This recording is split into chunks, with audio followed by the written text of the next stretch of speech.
You might be oversaved right now for retirement and not even know it. And that might be stealing some of the joy, the fun, and the excitement from the youth of your senior years. You're giving up taking vacations and having adventures and helping your kids and maybe buying that new car. And you're doing all of that unnecessarily. So why do people save more than they need? Well, one, you definitely want to have a buffer, right? If the plan says you need X dollars, you probably want some buffer above that just for sleep at night factor. And that makes a lot of sense. A large part of the reason that people continue to save is, frankly, that's just what we've always done our entire lives. At some point, we're going to have to break that habit because when we're in retirement, we're going to start taking money out of our account. And that's going to feel strange to begin with. The vast majority of Americans do not have enough money to retire. It's very scary when you hear the stories in the media.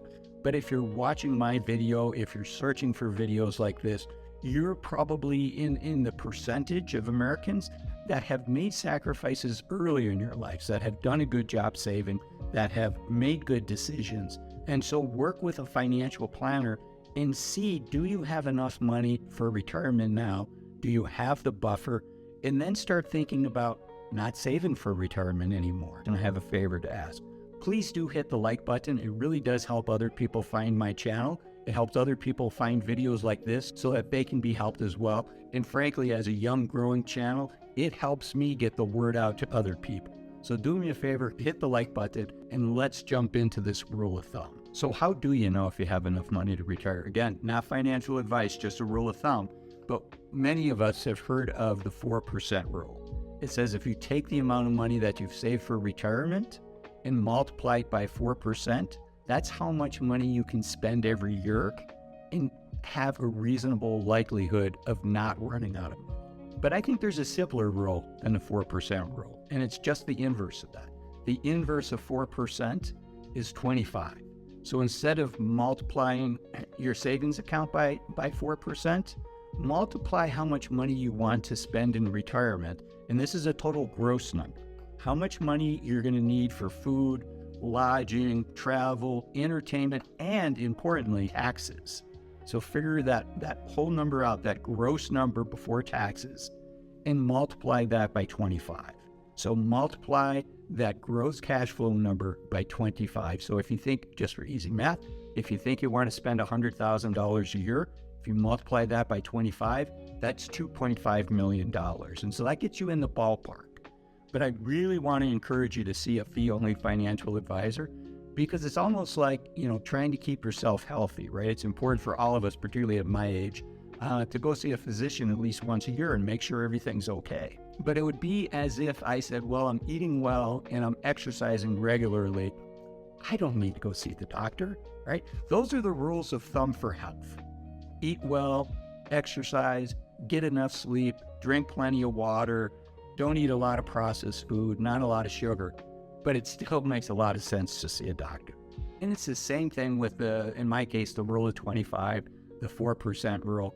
That's a guideline, but it makes a lot of sense to see a professional. You don't want to be worried about whether you have cancer or not. You don't want to think about stopping to save for retirement until you're really sure you have enough money.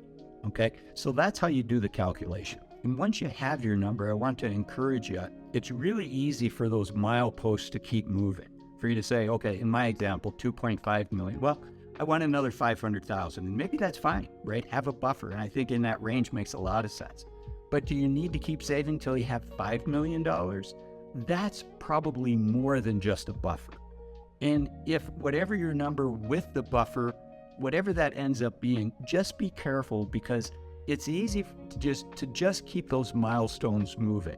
Maybe that number full in with a buffer, with taxes, everything else is $3 million. Well, it's really easy to say, when I get to 5 million, I'm going to quit retiring. But guess what? When you get to 5 million, you're going to say, well, when I get to 6, I'll feel better. You'll never feel better. When you get to 6, you'll want 7, etc. One of the biggest challenges people face for retirement is keeping those financial milestones from moving. Figure out what you need, work towards that. As long as your life, as long as your expectations for retirement haven't changed, really think about what you're sacrificing by continuing to save money. You may be sacrificing things that really matter to you. Experiences with your kids, maybe spending more time with an aging parent, maybe getting in that once-in-a-lifetime trip that you and your spouse have always wanted to take. You want to be careful because it's just so easy for those milestones to keep moving. But the thing is, our health isn't going to last forever. If you have the window to enjoy these opportunities, please do not sacrifice unnecessarily to keep adding to a retirement account that's already sufficient for what it's there for.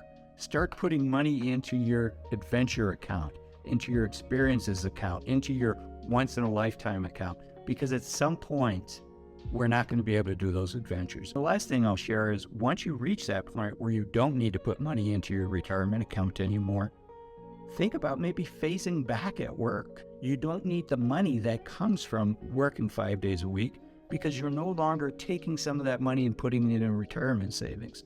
It gives you a chance to start exploring other activities that you might want to do when you decide to retire full time. It gives you a chance to spend more time with relationships that matter with you. It gives you a chance to de-stress. A lot of us, myself included, really don't understand how much stress and pressure we're under working 5 days a week. And a lot of people, when they first retire, just talk about this sense of weight being lifted off of their shoulders. Well, if instead of working 5 days a week, maybe you can work 3 days a week, or maybe you work 3 weeks a month, and you have more time to decompress, you have more time to think about the things that are important to you, have more time to pursue what might develop into other passions. That's a nice win for you, and it's a nice win for your company too, because if you're thinking about retiring soon, it gives other people the chance to be mentored by you and learn that skill set. It gives you a chance to maybe carve out, hey, this 3 days a week, 2 days a week is really working. A lot of people, that's the ideal situation, is maybe they never fully retire because to them, that's not the best outcome. The best outcome for them might be, I'd like to weave in work. And so this is one step in that direction of being able to phase down, and maybe instead of phasing out, you just phase down and you have both. You have your retirement life and you have your work life. There's not a lot of people that get to do that for a long period of time, but you might be able to do that for a period of time. You're going to be way ahead of so many other people by having an idea of how much you need for retirement and to quit saving once you're there and you've got that buffer and everything else in place.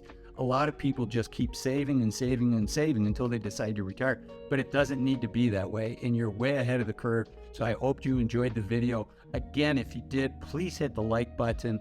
It does help other people that may not know that they're oversaved for retirement. It helps other people find this channel as well.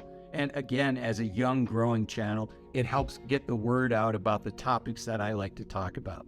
And another place you can be way ahead of the crowd that will really make a difference for you in your life is thinking about how you spend your time and getting more control over it. I have another video that's going to share a powerful technique for you to get better control over your time, so check out that video. Until next time, I'm Azul reminding you that you're only young once. Use this time wisely.